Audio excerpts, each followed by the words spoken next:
Good morning, good morning, good morning, gandang buhay. Kumusta po yung maghapon natin? Naging productive ba yung ating buong maghapon? Yan. Magtataka kayo bakit good morning yung greetings ko sa'yo anong oras na is 5 o'clock na. 5 na po ng hapon. So sa ibon po kasi ay laging good morning. Kahit napalubog ng araw ay good morning pa din. Bakit? Kasi kapag umaga, tayo ay bagong gising, tayo ay energetic, tayo ay masigla, maliwalas yung mukha.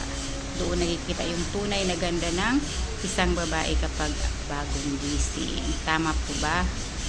Yan. Walang makeup, yan. Wala pang hilamos.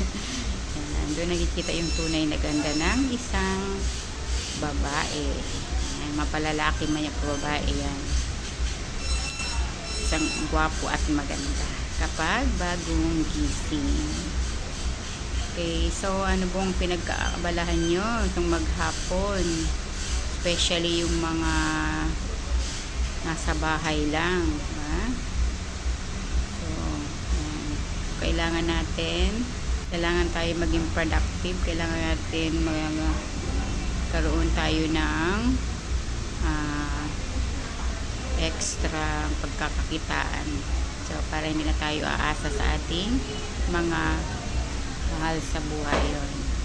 So, kailangan natin sa mga gusto dyan ng extra income, message nyo lang po ako. Usap tayo. Okay, bye!